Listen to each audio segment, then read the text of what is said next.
Bucket এই এই দেখ দেখ দেখ রক্ত রক্ত রক্ত রক্ত বেরোচ্ছে। রক্ত আরে সেদিকে ডাকতে হবে।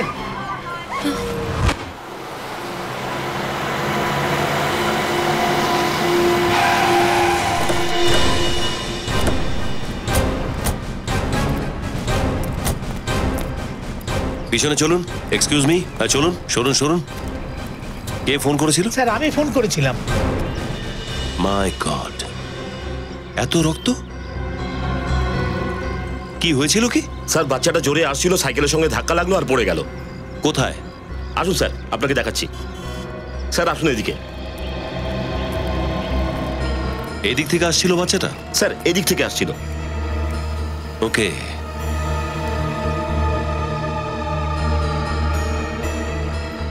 স্যার। হ্যাঁ স্যার, মনে হয় ওই রক্ত বাচ্চাটার নয় স্যার। কি? রক্ত বাচ্চাটা নয়? না স্যার, ওর শরীরের মধ্যে কোনো আঘাতের চিহ্নই নেই। তাহলে এই রক্ত এলো কোথা থেকে? দেখি বাচ্চা। সরো। বাবু, তুমি ভয় পেও না একদম। হ্যাঁ, তোমার কিচ্ছু হবে না। আমরা সিআইডি থেকে আসছি। হ্যাঁ, এই রক্ত কিভাবে লাগলো এখানে? হ্যাঁ রক্ত হ্যাঁ রক্ত। স্যার মনে হচ্ছে ও এখনো শকেই রয়েছে, যার জন্য কিছু বলতে পারছে না। স্যার, মনে হচ্ছে এই বাচ্চাটা দেখতে পায় না। পঙ্কজ, একটা কাজ করো। বাচ্চাটা ওই দিক থেকে আসছিল না? তুমি ওই দিকটা যাও আর ওই দিকটায় গিয়ে দেখো যে কোনো অ্যাক্সিডেন্ট হয়েছে কিনা। বিনীত, বাচ্চাটাকে ফরেন্সিক ল্যাবে নিয়ে যাচ্ছি। Yes sir. ডক্টর সালুকেই বলতে পারবেন যে এই রক্তের রহস্যটা কি।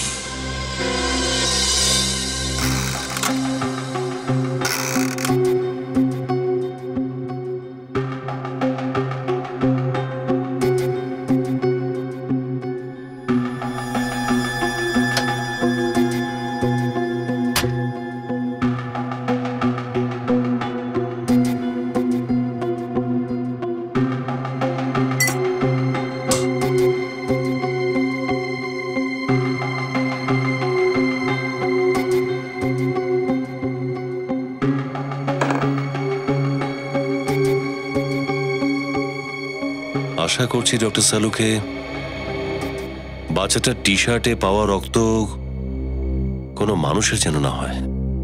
হ্যাঁ অভিজিৎ, আমি এখনই এটাকে টেস্ট করে দেখছি, ঠিক জানতে পেরে যাব।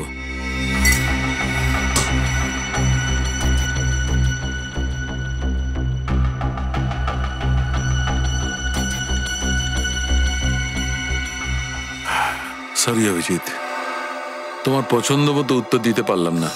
ওই শার্টে যে রক্তটা আছে সেটা মানুষেরই রক্ত। মানুষের রক্ত? বাচ্চার নিশ্চয়ই নয় ডক্টর। না, বাচ্চাটা নয়, কারণ বাচ্চাটার কোথাও আঘাত লাগেনি। Thank god. কিন্তু এত রক্ত এলোই বা কোথা থেকে? স্যার। হ্যাঁ সারিকা। স্যার, এই চটিটায় যে কাদা লেগে রয়েছে তাতে রক্ত মিশে রয়েছে, আর তার সাথে ঘাসের টুকরোও রয়েছে। ঘাসের টুকরো? মানে ওই বাচ্চাটা কোনো গার্ডেন থেকে এসেছিল? সেটা এখনই জানা যাবে। সারিকা, টেস্ট করে দেখো। স্যার। স্যার। হ্যাঁ শ্রেয়া। স্যার, যেখানে এই বাচ্চাটাকে পাওয়া গেছিল আমি আশেপাশে পুরো খোঁজ নিয়েছি স্যার, কোথাও কোনো দুর্ঘটনা বা অ্যাক্সিডেন্ট ঘটেনি স্যার।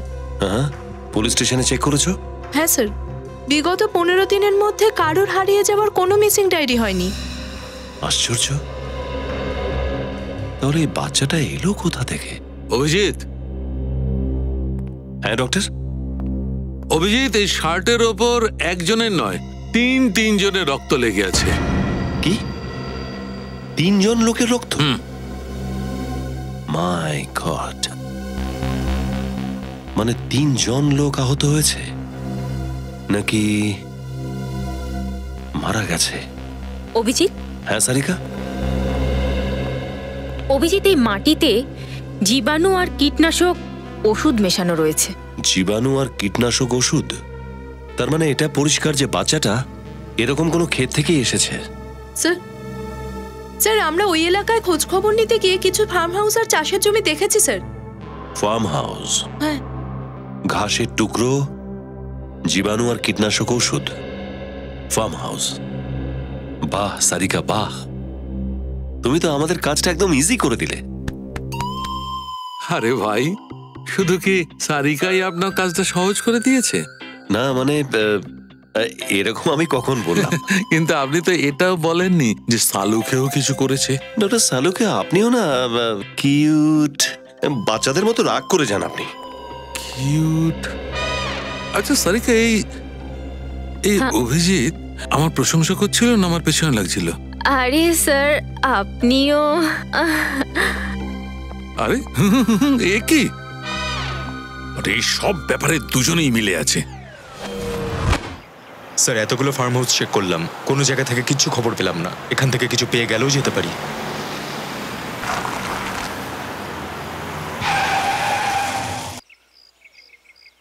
ফার্ম হাউসের ভেতরে গাড়ি পার্ক করা দেখছি, মনে হচ্ছে ভেতরে কেউ আছে।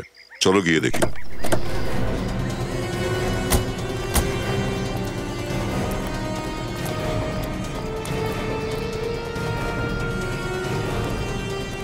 ভেতরে ঢুকে দেখতে হবে।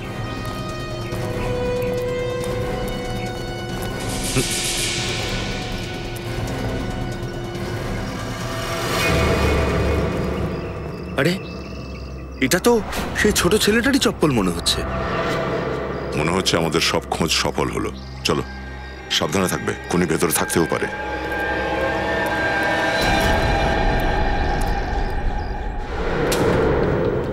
কেউ আছে এখানে? হেল্প মি,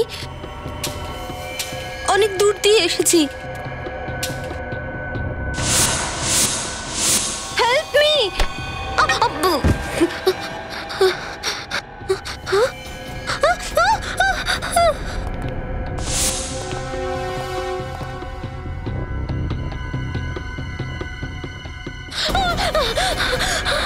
বাঁচাও বাঁচাও বাঁচাও আমাকে।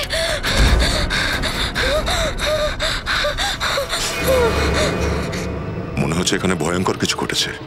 দেখো পুরো বাড়িতে কেউ আছে কিনা। কুইক।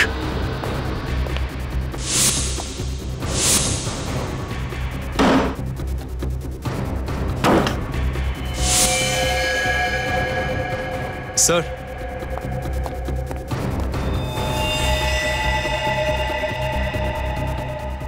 চারটে লাশ একটা বাড়িতে। ফরেন্সিকে খবর দাও।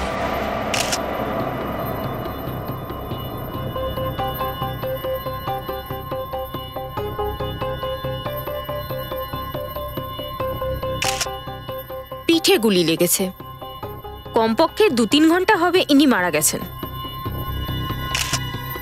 একটা কাজ করো, পুরো বাড়িটা ভালো করে সার্চ করো, একটা কিছু যেন হাত থেকে বেরিয়ে না যায়। এখানে আছে ওই দুটো লাশ।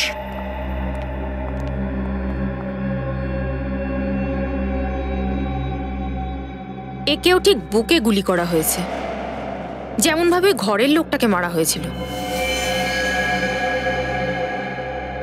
মানে ডক্টর সালুকে ঠিকই বলছিলেন, ওই বাচ্চাটা এখানে এই লাশগুলোতে ধাক্কা খেয়ে মাটিতে পড়ে যায়, আর তাতে এদেরই রক্ত ওর পোশাকে লেগে যায়।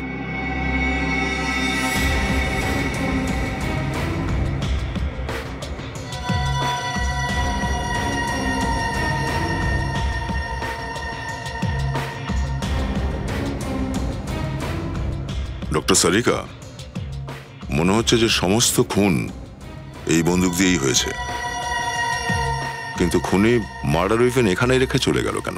আমার তো মনে হয় যে এই লোকটা নিজেকে গুলি করেছে। এই লোকটা নিজেই নিজেকে গুলি করেছে? তার মানে আপনি এটা বলতে চাইছেন যে প্রথম এই লোকটা এদের 3 জনকে মেরেছে, আর তারপর নিজেই নিজেকে গুলি করেছে? হয়তো। স্যার সমস্ত ঘরে খুঁজেছি, লকার আলমারি সবকিছু ঠিকঠাক রয়েছে। ঠিকঠাকই আছে, তার মানে চুরির ব্যাপার নয়। স্যার হ্যাঁ, সমস্ত দরজার জানলা একদম ঠিকঠাক আছে। তার মানে খুনি জোর করে এই বাড়ির ভেতরে ঢোকেনি। হতে পারে যে মৃত 4 জনই ওই খুনিকে চিনত, আর এদেরই সঙ্গে ও এখানে এই ফার্ম হাউসে এসেছিল।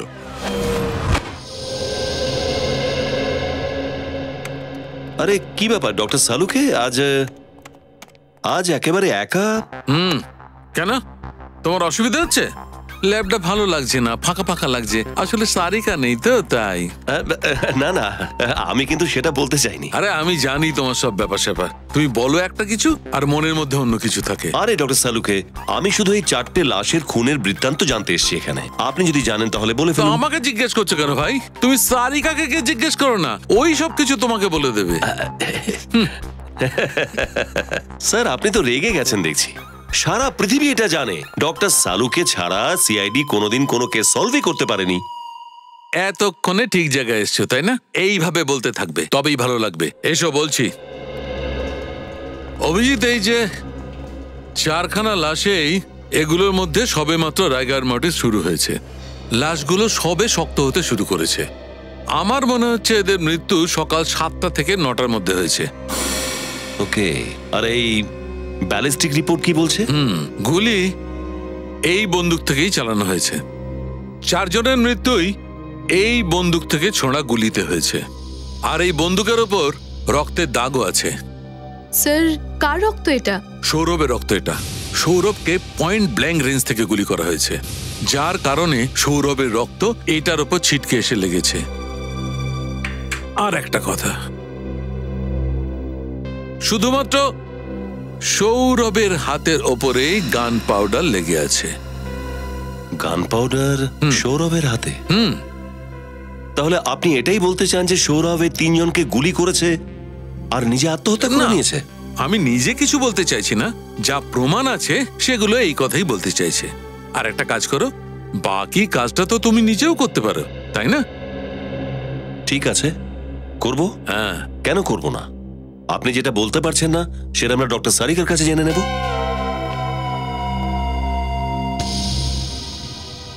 রবি, এই মেয়েটার কাছ থেকে যে গানটা পেয়েছো, ওটার ব্যাপারে কি জানতে পারলে? কার গান ছিল ওটা? ওই গানটা এর নামে রেজিস্টার্ড ছিল। ওই গানটা ওই মেয়েটার নামেই রেজিস্টার্ড? আর সালুকেও যে গান পাউডারের ট্রেসেসটা পেয়েছে, আর সেটাও ওই মেয়েটার আঙ্গুলে পেয়েছে।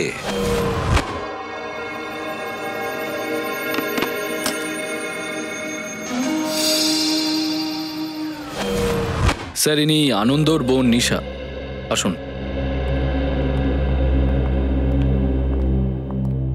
আসুন নিশা দেবী। দেখুন, আমরা আনন্দ আর ওর বন্ধুর ব্যাপারে কিছু জানতে চাই, যাতে আমরা এই কেসটা সলভ করতে পারি। স্যার, ওরা সবাই কলেজের বন্ধু, আর অনেক বছর পর ওদের দেখা হওয়ার কথা ছিল। সেই জন্য ওরা প্ল্যান করেছিল যে সৌরভের ফার্ম হাউসে যাবে। নিশা দেবী, আপনি শেষবার আনন্দর সাথে কখন কথা বলেছিলেন?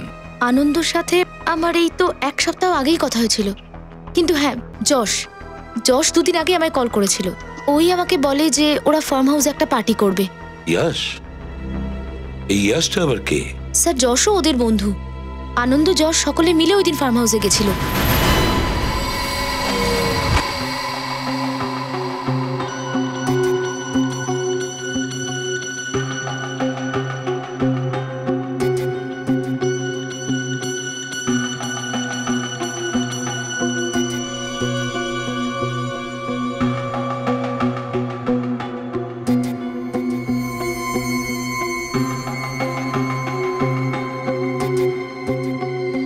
সৌরভ, বিশাল, আনন্দ আর নিতিন, 4 জনই তো ছিল ফার্ম হাউসে। 4 নয় স্যার, 5 জন। 5 মানে? যশও তো ছিল স্যার। ও ওদের সাথে ছিল? কিন্তু স্যার, ফার্ম হাউসে আমরা তো শুধু 4টে লাশ পেয়েছি। সেটাই তো স্যার, তাহলে যশ কোথায় গেল? শুধু তাই নয় স্যার, ও কারোর সঙ্গে কন্ট্যাক্ট করার চেষ্টা করেনি কেন? ইয়াশের টেলিফোন নাম্বার আছে তো তোমার কাছে? বাড়ির বা কোনো সেলফোন নাম্বার? হ্যাঁ স্যার।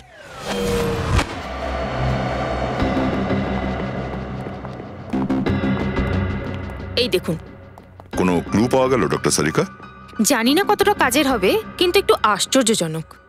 কেন আশ্চর্য কিসের? এই চুলটা কতটা লম্বা দেখুন। এখানে যতজন মারা গেছেন তাদের মধ্যে কারুর চুলই এতটা লম্বা নয়। ও, তার মানে এই 4 জন ছাড়াও অন্য আরো কেউ ছিল, হয়তো কোনো মহিলা। এটা তো এই চুলটা ডিএনএ টেস্ট থেকেই জানা যাবে। স্যার, মোবাইল বন্ধ। মোবাইল বন্ধ? স্যার, ওর বাবার সঙ্গে কথা হলো, ও তো বাড়িতেই ফেরেনি। বাড়িতে ফেরেইনি? সেল ফোন বন্ধ, কিছু একটা গোলমাল তো নিশ্চয়ই আছে। যশের ফটো আছে? হ্যাঁ স্যার, 1 মিনিট। একটা কাজ করো, এই ফটোটা সমস্ত police station, railway station, bus stand আর চেকপোস্ট গুলোতেও পাঠিয়ে দাও। আর দয়াকেও ইনফর্ম করো, ওকে আমাদের পাওয়া খুব দরকার, ভীষণ দরকার। স্যার, এই ওষুধটা আর এই প্রেসক্রিপশনটা পেলাম, এর মধ্যে সৌরভের নাম লেখা আছে। সৌরভ, আর প্রেসক্রিপশনটা দিয়েছেন ডক্টর মুকেশ।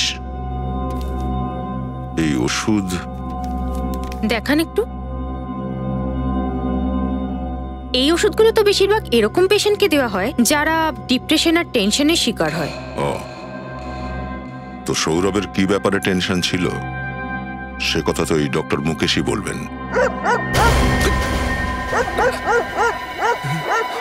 এ তো কুকুর চেঁচাচ্ছে মনে হয়, পেছনের দিক থেকে আসছে। একটু গিয়ে দেখো তো কি হয়েছে ওখানে।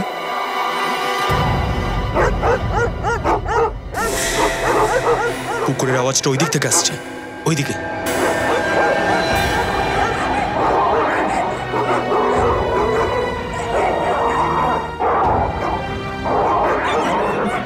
আরে বাপরে, অনেকগুলো কুকুর তো। হ্যাঁ ফ্রেডি, কিন্তু ভয় পাওয়ার কিছু নেই। কেন? ওখানে কিছু আছে, চলো গিয়ে দেখা যাক।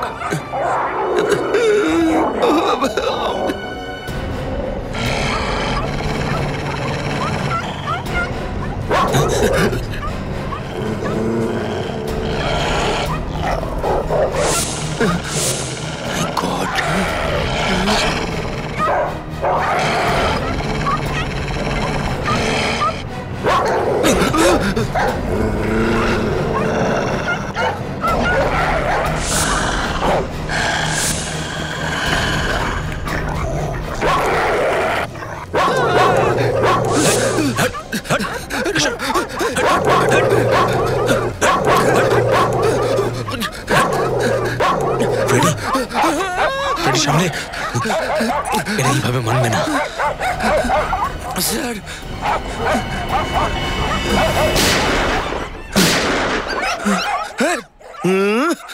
আমার সাথে পাঙ্গা?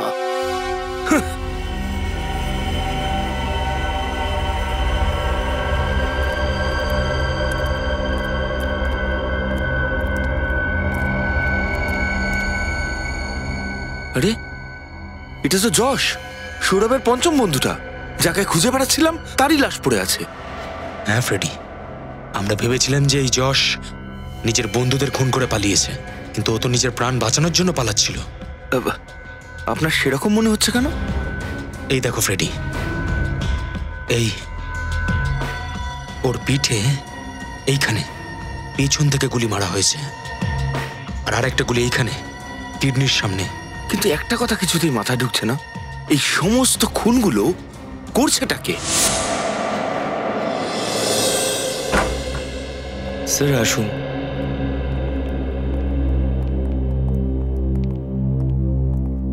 স্যার, সিআইডি অফিসাররা আপনার সঙ্গে দেখা করতে এসেছেন। আমি পরে কথা বলছি, বসুন। Thank you doctor. মিস্টার সৌরভের চিকিৎসা আপনি করেন তাই তো? হ্যাঁ, অনেক বছর ধরে। এই ওষুধগুলো আপনি সৌরভবাবুকে প্রেসক্রাইব করেছিলেন? আগে হ্যাঁ। কি হয়েছিল সৌরভের? ডিপ্রেশন, মানসিক অস্থিরতা, টেনসড হয়ে যাওয়া। কিন্তু এগুলো আপনারা আমাকে কেন জিজ্ঞেস করছেন?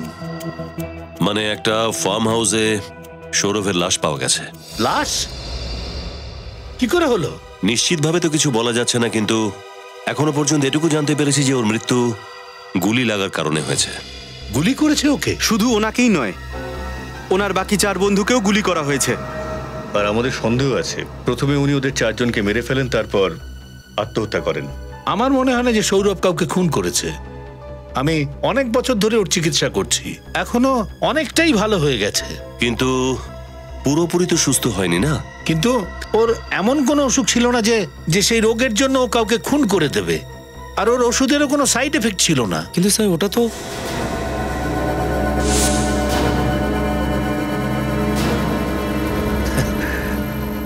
ঠিক আছে doctor, thank you very much.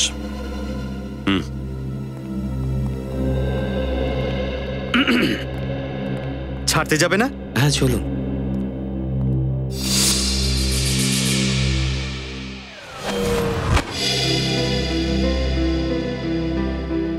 আরে ভিতরে তুমি কি একটা বলতে যাচ্ছিলে, হঠাৎ চুপ করে গেলে, কি ব্যাপার বলো আমাকে। না স্যার, আমি কিছু বলছিলাম না। দেখো, সৌরভ সম্পর্কে তুমি যা কিছু জানো তা আমাদের বলো। দেখুন স্যার, আমাকে এসবের মধ্যে ফাঁসাবেন না। আমি গরিব মানুষ, আমার অসুস্থ মা আছে। কিচ্ছু হবে না তোমার।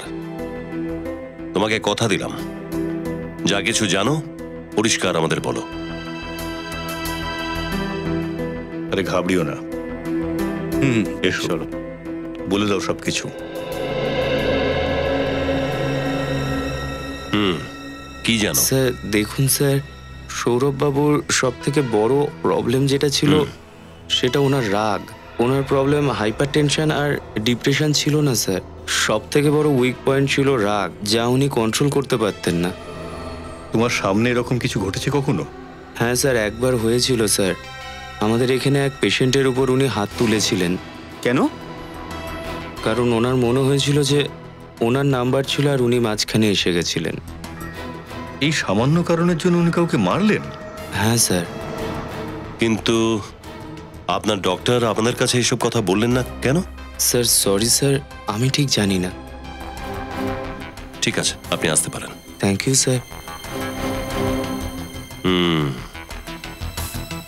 সৌরভের রাগ খুব বেশি ছিল।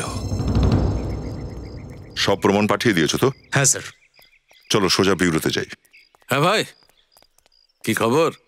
আরে ডক্টর, আপনি এখানে? হ্যাঁ, কেন চমকে গেলে কেন? আরে তোমাদের সাহায্য করছি ভাই কেসে, আমি কেন আসতে পারি না নাকি? না না ডক্টর, আমি তা বলতে চাইনি আসলে। হ্যাঁ, আমি তোমাদের কাজের কথাই বলতে এসেছি। আচ্ছা এটা বলো যে তদন্ত করার পর তোমরা এতক্ষণ কি সিদ্ধান্তে পৌঁছলে? স্যার দেখে তো এটাই মনে হচ্ছে যে সৌরভ নিজের বন্ধুদের মেরে ফেলেছিল, তারপরেও নিজেকে শুট করে। মাত্র কয়েক ঘন্টায় কেস সলভ করে দিলাম আমরা, আর কয়েক মিনিটের মধ্যেই তোমরা বোকা বনে গেছো। কি বলতে চাইছেন আপনি? আমি যেটা বলতে চাইছি দয়া, সেটা তোমাদের ওখানে গিয়ে দেখাবো। এসো আমার সঙ্গে।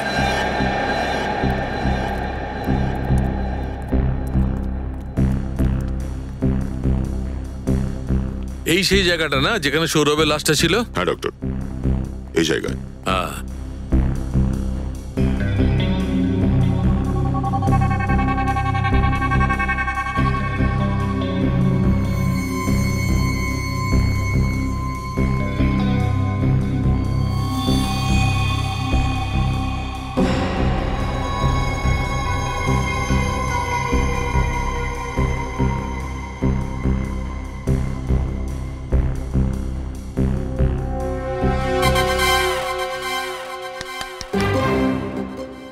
সৌরভ হয়ে যাও। তার মানে আমি মরে যাব? ডক্টর সালুকে, আমি এত তাড়াতাড়ি মরতে চাই না। আরে ভাই, সব সময় উল্টোটাই ভাবে কেন? আমি তোমাকে মরে যেতে বলছি না ফ্রেডি, আমি শুধু এইটা বলছি, এই সোফার উপর যেমন ভাবে সৌরভের লাশটা পাওয়া গেছিল সেইভাবে গিয়ে বসে পড়ো। হ্যাঁ। সৌরভ বসেছিল না, শুয়েছিল। শুয়েছিল তো ঠিক আছে, তুমি শুয়েই পড়ো।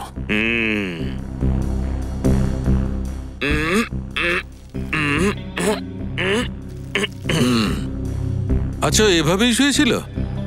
এই পাটা এরকম উপরে? হ্যাঁ। আর ঘাটটা এরকম পেছনে? হ্যাঁ, এভাবেই ছিল। ও আচ্ছা দয়া, যদি কোনো মানুষ নিজেই নিজেকে গুলি করে তাহলে খুব স্বাভাবিকভাবেই তাকে একটু সামনের দিকে ঝুঁকতে হবে। ফ্রেডি, সামনের দিকে ঝোঁকো। আরে কি ঝামেলায় ফেললেন বলুন তো আমাকে। আরে ঝামেলার কিছু নেই, বলছি তো একটু সামনের দিকে ঝোঁকো। কিভাবে ঝুঁকবো? আটকে যাবো। আরে পাটা নিচে করো না ভাই, এইভাবে এইভাবে, এই তো। আর সৌরভ নিজেকে যেমন করে গুলি করেছিল সেইভাবে গুলি করো। বাঁ হাত দিয়ে নয়, ডান হাত দিয়ে। সৌরভ বাঁ হাতি ছিল না, সৌরভ ডান হাতি ছিল। ও ডান হাতি ছিল সেটা আপনি কি করে জানলেন? দয়া, আমি সৌরভের গ্লাসটা খুব ভালো করে চেক করেছিলাম, তাতে যতগুলো ফিঙ্গারপ্রিন্ট আছে সৌরভের সব ডান হাতের।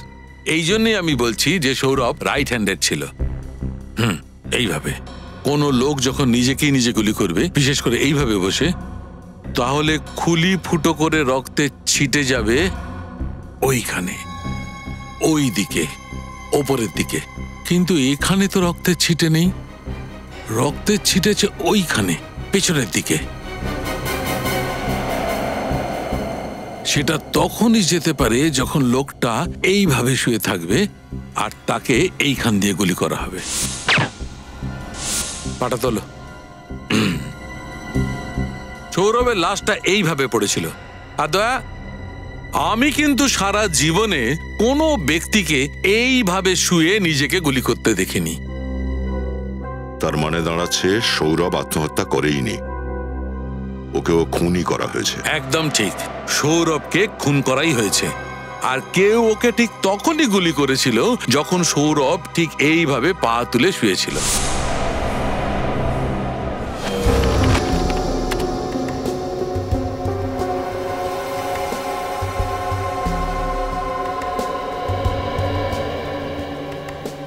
অভিজিৎ। হ্যাঁ ডক্টর সালুকে। সৌরভ আর যশের জুতোতে পাওয়া মাটি ম্যাচ করছে না, আলাদা আলাদা। মানে যশের খুনও সৌরভই করেছে? খুনি তাহলে অন্য কেউ? স্যার, ফার্ম হাউস থেকে যে চুলটা পাওয়া গেছিল তার ডিএনএ রিপোর্ট চলে এসেছে। এই চুলটা কোনো মহিলার চুল। বাহ সারিকা, খুব সুন্দর। তুমি নতুন কিছু না কিছু নিয়েই আসো কেসের মধ্যে। কেমন করে করো এসব? নমস্কার। নমস্কার। স্যার নমস্কার। কি সারিকা, তুমি কেন বোঝাতে পারো না? আমি কি? আচ্ছা ঠিক আছে, কি জানতে পারলে ডিএনএ রিপোর্ট থেকে?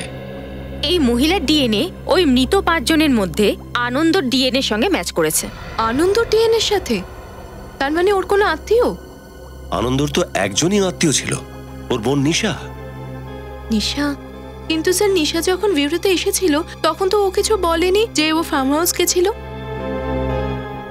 অপরাধী কখনো তো বলবে না যে সে অপরাধ করেছে। ওকে সত্যি কথাটা বলাতে হবে। হ্যাঁ, আরে কিছু না, আমার একটু টাইম লাগবে। হ্যাঁ, আমি এই কিছুক্ষণের মধ্যে রেডি হয়ে যাব আর তারপর তোমার কাছে চলে যাচ্ছি। হ্যাঁ অফকোর্স। আরে মনে আছে লাস্ট টাইম যখন আমরা গেছিলাম কত মজা হয়েছিল? ওরা তো এবারও আসছে, তাই না? আসছে তো?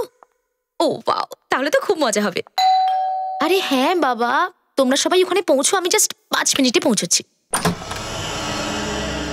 কোথায় চললেন নিশা দেবী? 2-4টে কথা আমাদের সাথে বলে নিন, তারপর না হয় পার্টিতে যাবেন।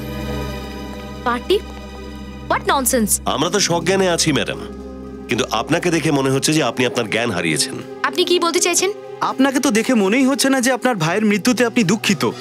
দেখে তো মনে হচ্ছে আপনি পার্টি করতে যাচ্ছেন। দেখুন, এটা আমার পার্সোনাল লাইফ, আর আমার পার্সোনাল লাইফে আমি কি করব না তাতে আপনাদের কোনো প্রবলেম হওয়া উচিত নয়। একদম না ম্যাডাম, কিন্তু যদি অন্যের জীবন নিয়ে আপনি কোনো খেলা খেলেন তাহলে আমাদের নিশ্চয়ই প্রবলেম হবে ম্যাডাম। কিন্তু আমি কি করেছি? সবচেয়ে প্রথমে আপনি আমাদের মিথ্যে বলেছেন যে সেই রাতে আপনি সৌরভের সাথে ফার্ম হাউসে ছিলেন না। আমি কেন মিথ্যে কথা বলবো? কেন মিথ্যে বলবেন সেটা তো আপনি বলবেন, কেননা যদি আমরা প্রমাণ করে দিই তাহলে আপনার জন্য মুশকিল হয়ে যাবে।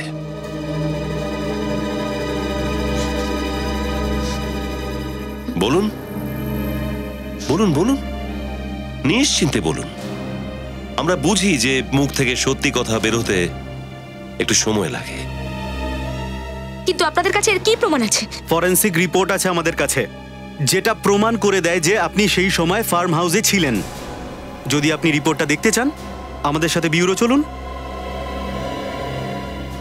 হ্যাঁ, আমি ওই দিন ফার্ম হাউসে গেছিলাম, কিন্তু এই খুনের সাথে আমার কোনো সম্পর্ক নেই। আমরা সবকিছু জানতে পেরে গেছি নিশা দেবী, যে আপনার ভাইয়ের সাথে আপনার বনিবনা ছিল না, প্রপার্টির কেস চলছিল।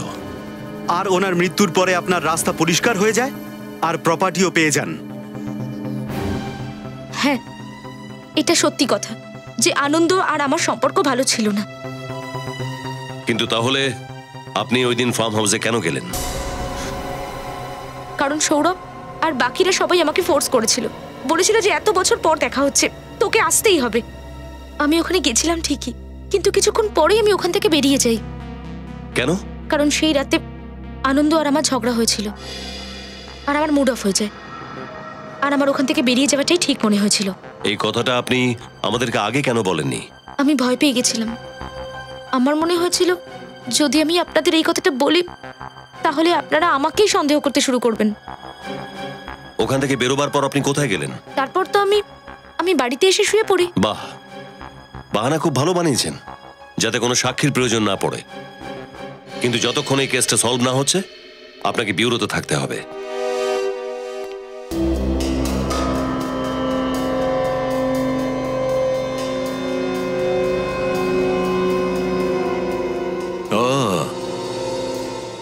সারিকা। হ্যাঁ স্যার। এই দেখো। রক্তের ছিটে না না না সারিকা, এটা রক্তের ছিটে নয়, এটা ওপর থেকে পড়া রক্তের ফোঁটা। মানে যদি ছিটকে এসে লাগতো তাহলে ওটা এভাবে ছড়িয়ে পড়তো, কিন্তু এটা ওপর থেকে পড়া রক্তের ফোঁটা। আমার মনে হচ্ছে ওই বাচ্চাটা ওই হলে গিয়েছিল আর কোনো জিনিসে অথবা লাশে ধাক্কা লেগে পড়ে গেছিল, আর এই লাঠিটাও ওর হাত থেকে ছিটকে গিয়ে মাটিতে পড়ে গেছিল। আর খুনির হয়তো কোথাও কোনো আঘাত ছিল যেখান থেকে রক্তটা পড়ছিল। খুনি হঠাৎ করে ওই লাঠিটার সামনে এসে পড়ে আর ওর ক্ষত থেকে হয়তো 2 ফোঁটা রক্ত এই লাঠিটার উপর টুপে পড়ে। আমি এখন এই রক্তটাকে নিয়ে টেস্ট করে দেখি অন্য রক্তগুলোর মতো, তারপর ম্যাচ করে দেখা যাবে এতে লেগে থাকা রক্তটা আসলে কার। এই দেখো সারিকা, এখানে ওই 5 জন লোকের ব্লাডের স্যাম্পল আছে, আর এই যে এই রক্তটা লাঠিতে লেগেছিল।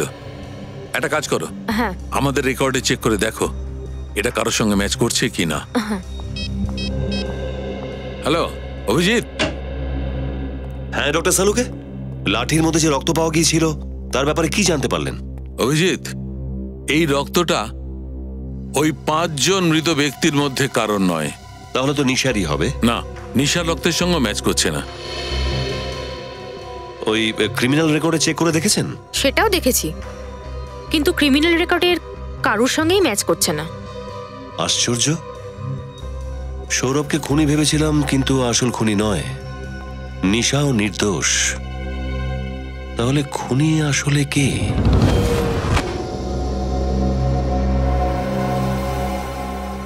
দয়া, একটা কথা পরিষ্কার, এই 5 জনের মধ্যে কেউই কাউকে এরা মারেনি আর কেউ আত্মহত্যাও করেনি। স্যার, যেই এটা করে থাকুক না কেন, সে আগে থেকেই জানতো যে এই 5 জন বন্ধু ওই ফার্ম হাউসে একসঙ্গে দেখা করতে যাবে। কিন্তু এই 5 জনকে কেন মারলো? 5 জনকে কেন মারলো? এমন কি শত্রুতা ছিল? স্যার, এরা 5 জন কলেজের সময় থেকেই বন্ধু ছিল স্যার। তার মানে যাই ঘটুক কলেজে ঘটেছিল। কিন্তু এখন তো এই 5 জনের মৃত্যুতে সেই রহস্যটাও চাপা পড়ে গেল। স্যার, সৌরভের বাবা মা। নমস্কার, ক্ষমা করবেন আমাদের, আমরা আপনাদের একটু কষ্ট দিলাম। কতটা হলো যে আপনাদের ছেলের খুনিকে ধরতে গেলে আপনাদের কিছু সাহায্য দরকার। আচ্ছা, আপনাদের ছেলের কারোর সাথে কোনো ঝগড়া ছিল? কারোর সঙ্গে কোনো শত্রুতা? না না, শত্রুতার তো কোনো প্রশ্নই ওঠে না। ও তো খুব শান্ত স্বভাবের ছিল, কারোর সাথে বেশি কথা পর্যন্ত বলতো না। আচ্ছা, এটা বলুন যে আপনার ছেলে সৌরভ ডক্টর মুকেশের কাছে ট্রিটমেন্ট করাতে যেত? আগে হ্যাঁ। কিন্তু কেন? নিজের খিটখিটেমি, টেনশন আর ঘুম না আসা এইসবের জন্যে। কিন্তু ছোটবেলা থেকে ও এরকম ছিল না স্যার, আমার এখনো মনে আছে। সেটা কলেজের শেষ দিনের পার্টির রাত ছিল, ব্যাস সেই রাত থেকে এরকম হয়ে গেছে। কি হয়েছিল ওই রাতে? জানি না স্যার, ব্যাস পার্টি থেকে ফিরলো আর সোজা ওর নিজের ঘরে চলে গেল। 3 দিন ধরে বাইরে আসেনি, না কিছু খেয়েছে না পান করেছে, কিচ্ছু না স্যার, কিচ্ছু না। সেই জন্য আমরা ডক্টর মুকেশের সাহায্য নিই। ওনার সাথে আমাদের পারিবারিক সম্পর্ক। পরেও ধীরে ধীরে ঠিক হয়ে যাচ্ছিল। এই সবকিছুই ওর কলেজের বন্ধুদের জন্য হয়েছে। আমি ওকে বারণও করেছিলাম, ও আমার কথাও শুনেছিল। ওদের সাথে যোগাযোগও বন্ধ করে দেয়। তো তাহলে ও ওদের সাথে ফার্ম হাউসে কেন গেছিল? ওর বন্ধু আনন্দের ফোন এসেছিল, বলল 2 বছর হয়ে গেল দেখা হয়নি, তাই এসো। আর ও চলে গেল, কিন্তু তারপর আর ফিরে আসেনি স্যার, ফিরে আসেনি। রবি, ওনাদের একটু ছেড়ে দিয়েছো। দেখবেন স্যার, এই 5 জনের সঙ্গে যা ঘটেছে ওই ফার্ম হাউসে, তার সঙ্গে সম্পর্ক কলেজের ওই শেষ দিনের পার্টির অবশ্যই আছে স্যার। হ্যাঁ দয়া, এই জন্যই এ সমস্ত হয়েছে। দয়া, খবর নিতে হবে এই 5 জনের ব্যাপারে, খবর নিতে হবে এদের অতীত জীবনের ব্যাপারে। তখনই জানা যাবে কি হয়েছিল সেই রাত। স্যার, অজিতের সঙ্গে ফোনে অনেকক্ষণ কথা হয়েছিল।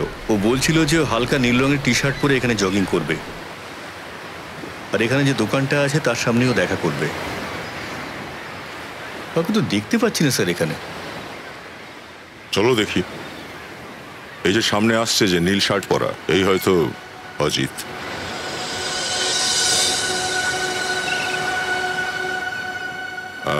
মিস্টার অজিত। হ্যাঁ বলুন, আপনারা তো সিআইডি থেকে না? হ্যাঁ হ্যাঁ স্যার, বলুন আপনাদের কি সাহায্য করতে পারি। আমরা এই 5 জনের অতীত সম্পর্কে কিছু জানতে চাই, সেই জন্যই আপনার সঙ্গে দেখা করতে এসেছি। হ্যাঁ, এরা আমার কলেজেই পড়তো, সেম ব্যাচ। এদের মধ্যে সৌরভকে খুব ভালো মতো চিনি। বলুন স্যার, কি হয়েছে? এরা 5 জনেই খুন হয়েছে। খুন? 5 জনের একসঙ্গে? আপনি তো নিশ্চয়ই এদের ভালো করেই চিনতেন, তো আপনি কি বলতে পারবেন যে কলেজের শেষ দিনে যে পার্টিটা হয়েছিল সেখানে কি হয়েছিল এক্স্যাক্টলি? ওই রাতে এরা 5 জনই তো ঝামেলা করেছিল। এরা মদ খেয়ে গালিগালাজ করেছিল আর কলেজের লাইট আর কাঁচ ভেঙে দিয়েছিল, তাই ওদের সবাইকে ক্যাম্পাস থেকে বের করে দেওয়া হয়েছিল।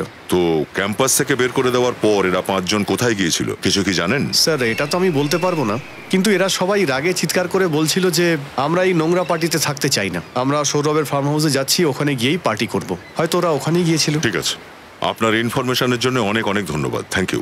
Welcome sir.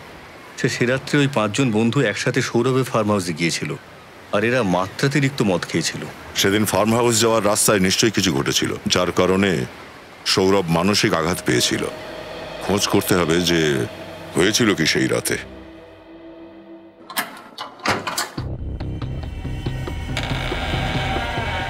খুনি মেন দরজাটা খুলে হলের মধ্যে এলো। হয়তো সৌরভ আর তার বন্ধুরা নয় বন্ধ করতে ভুলে গেছিল, নয় খুনির হাতে চাবি ছিল। সৌরভ ওই সোফাটায় বসেছিল। খুনি সৌরভের কাছে এলো, ও সৌরভের হাতের মধ্যে বন্দুকটা ধরিয়ে দিল, আর সৌরভের নিজের হাত দিয়েই ট্রিগারটা টিপে দিল, যাতে করে গান পাউডারের চিহ্নটা সৌরভের হাতে চলে আসে। সৌরভের চিৎকার শুনে বিশাল ঘর থেকে বেরিয়ে আসে, আর যেই বিশাল ঘর থেকে বেরিয়ে আসে খুনি ওকেও গুলি করে। বিশালের গুলি লাগবার পর আনন্দ আর নিতিন হলে আসে।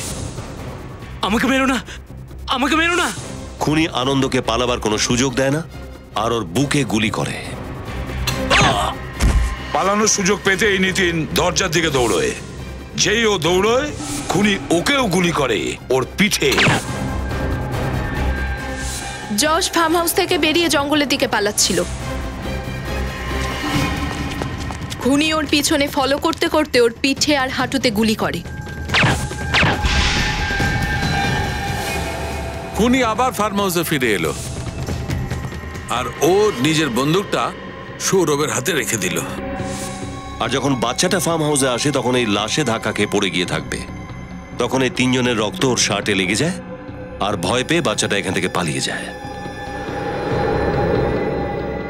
অভিজিৎ, জঙ্গলে যেখানে আমরা ইয়াসের লাশ পেয়েছি, আবার ওখানে গিয়ে ভালো করে চেক করো, খুব ভালো করে চেক করো। কোনো না কোনো সূত্র আছে যেটা আমাদের নজর এড়িয়ে গেছে। খোঁজো সেই সূত্রটাকে। ফার্ম হাউস শহর থেকে অনেক দূরে, পায়ে হেঁটে আসেনি নিশ্চয়ই খুনিটা। স্যার, এটাই সেই জায়গাটা যেখান থেকে আমরা যশের লাশটা পেয়েছিলাম স্যার, এই এখান থেকে। একটা কাজ করি, এসো আশেপাশে ভালো করে খুঁজে দেখি, কিছু না কিছু তো নিশ্চয়ই পাওয়া যাবে। দেখো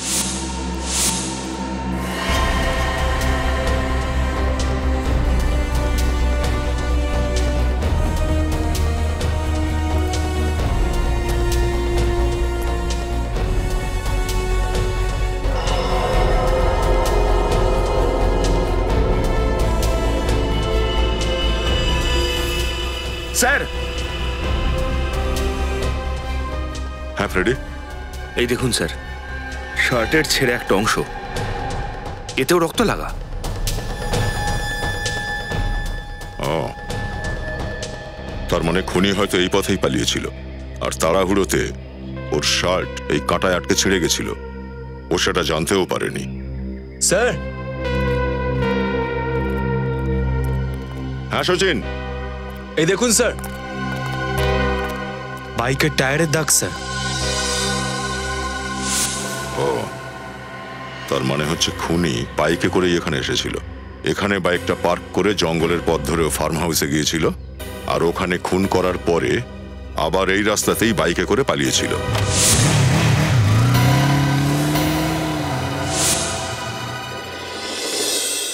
ওকে। হ্যাঁ ডক্টর, ওই কাপড়ের টুকরো থেকে ওর মালিকের খোঁজ পাওয়া গেল? দেখো দয়া, ওটাকে পড়েছিল আর আসল খুনি কে সেটা খোঁজা তোমাদের দায়িত্ব। আমার কাজ হচ্ছে যে সমস্ত সাক্ষ্য প্রমাণ আমরা পেয়েছি সেগুলো পরীক্ষা করে সত্যিটা তোমাদের সামনে তুলে ধরা।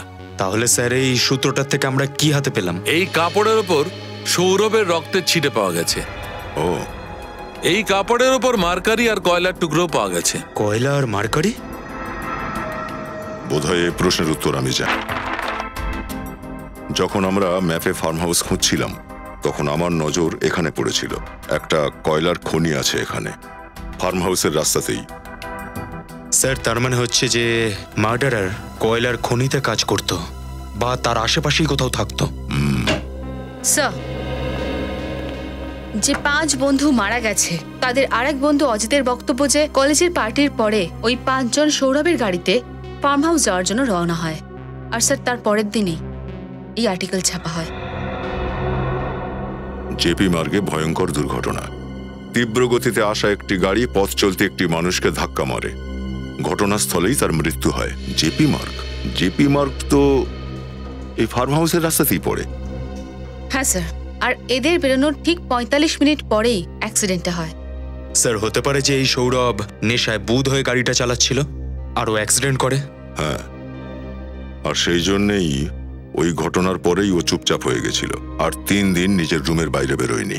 স্যার এই দেখুন, এর মধ্যে এটাও লেখা আছে যে যে মারা গেছেন তার 12 বছরের ছেলে এই অ্যাক্সিডেন্টের প্রত্যক্ষদর্শী ছিল, কিন্তু গাড়ি যে চালাচ্ছিল আর তার সঙ্গী ওখান থেকে পালিয়ে গেছে, আর পুলিশ কখনো ধরতে পারেনি। আর একটা ব্যাপার স্যার, যে লোকটার অ্যাক্সিডেন্ট হয়েছিল সে বিজয়নগর বস্তিতে থাকে। বিজয়নগর বস্তি? আর সেটা তো এই কয়লার খনির একেবারে পাশেই।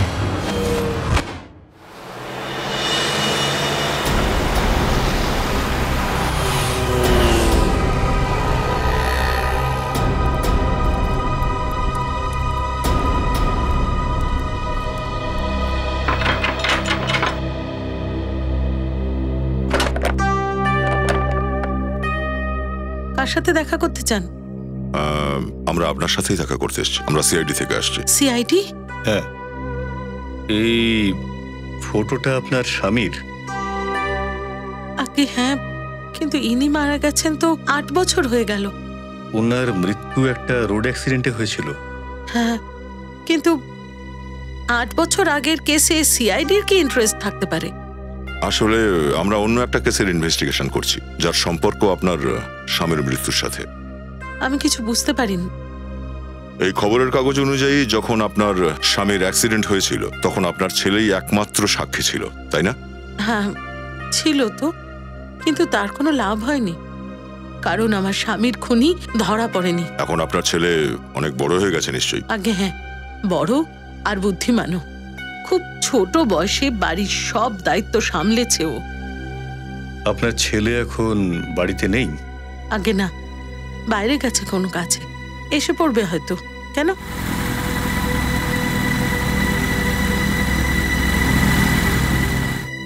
ওই যে দেখুন এসে গেছে আমার ছেলে। সিআইডি, এই আরে ধরো ওকে।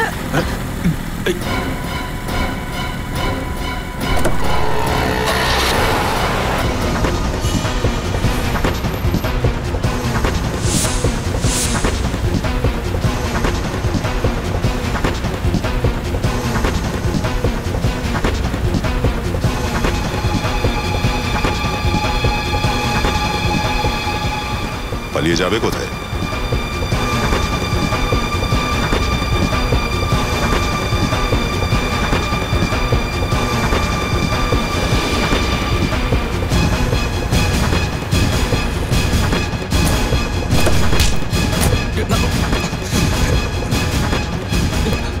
খোল। এটা তো ডক্টর মুকেশের অ্যাসিস্ট্যান্ট। আমাদের চিকিৎসা করবি না তুই? হ্যাঁ রঞ্জিত, ডক্টর মুকেশের অ্যাসিস্ট্যান্ট রঞ্জিত, ওই 5 জনকে খুন তুমিই করেছো তাই না? হ্যাঁ, আমি খুন করেছি, কিন্তু এর জন্য আমার কোনো অনুশোচনা নেই, কারণ ওনাদের বেঁচে থাকার অধিকার ছিল না। যেহেতু ওদের কারণেই তোমার বাবার অ্যাক্সিডেন্টে মৃত্যু হয়েছিল। হ্যাঁ হ্যাঁ, আমার বাবা আমার চোখের সামনে মারা যায়।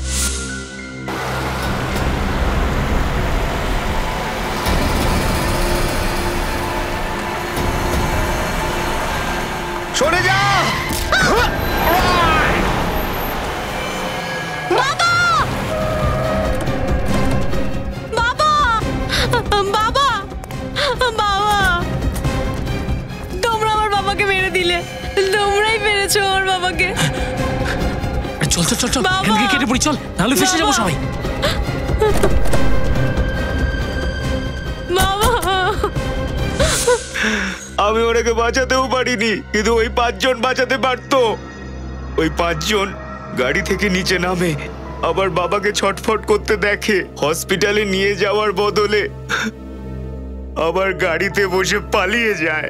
আর এত বছর পরেও ওদের মুখগুলো ভোলনি, তাই না? একজনের মুখ আমার মনে গেঁথে ছিল। আর হঠাৎ একদিন সৌরভ আমার সামনে চলে আসে।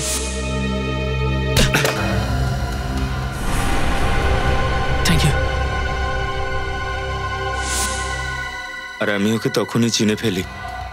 তারপর ওকে ফলো করে জানতে পারি যে ও ডক্টর মুকেশের কাছে নিজের চিকিৎসা করায়। আর সেজন্যই তারপর তুমি ডক্টর মুকেশের অ্যাসিস্ট্যান্টের চাকরিটা নিলে। হ্যাঁ, একদিন আমি সৌরভের ফাইলটা দেখতে পাই, যেখানে সৌরভ অ্যাক্সিডেন্টের কথাটা বলেছিল। আর ও ডক্টরকে বলেছিল যে ওই অ্যাক্সিডেন্টের জন্য আমার বাবা মারা গেছে। আর তারপর আমার সন্দেহ বিশ্বাসে পরিণত হয়। আর তুমি প্রতিশোধ নেওয়ার প্ল্যান করো। হ্যাঁ, আমি জানতে পারি যে এই 5 জন ফার্ম হাউসে দেখা করতে আসবে, আর তাই আমি ওখানে পৌঁছে যাই। আর সকাল পর্যন্ত অপেক্ষা করলে যে কখন সবাই ঘুমিয়ে পড়বে আর তুমি তোমার প্রতিশোধটা নেবে। কিন্তু সৌরভের বন্ধু, সেটা তুমি কোথায় পেলে? একদিন আগে যখন সৌরভ ক্লিনিকে এসেছিল, আমি ওর গাড়ির চাবি চুরি করি, আর তারপর গাড়ি থেকে গান, তারপরে চাবি আমি টেবিলে আবার রেখে দিই। সবকিছু প্ল্যান মাফিকই চলছিল, তবু আপনারা জানতে পেরে গেলেন। তুমি কি ভাবলে খুব সহজ সিআইডিদের বোকা বানানো? ওই 5-5টা লোককে খুন করে ফেলার পরেও তোমার কোনো অনুতাপ নেই। আমার বাবাকে মারার পর ওদের কোনো অনুতাপ হয়েছিল? আমাকে অনাথ করে ওরা ভালো করে জীবন কাটাচ্ছে, এটা অন্যায়। আমি ন্যায় চেয়েছিলাম, ন্যায়। তোমার বাবার সঙ্গে যেটা ঘটেছে সেটা নিশ্চয়ই অন্যায়, আমি দুঃখিত, কিন্তু কারো প্রাণ নেওয়ার কোনো অধিকার তোমার নেই। আইনটাকে তুমি তোমার নিজের হাতে নিয়েছিলে। তুমি 5টা লোককে খুন করেছো, এখন তো তোমার ফাঁসি হবে, ফাঁসি।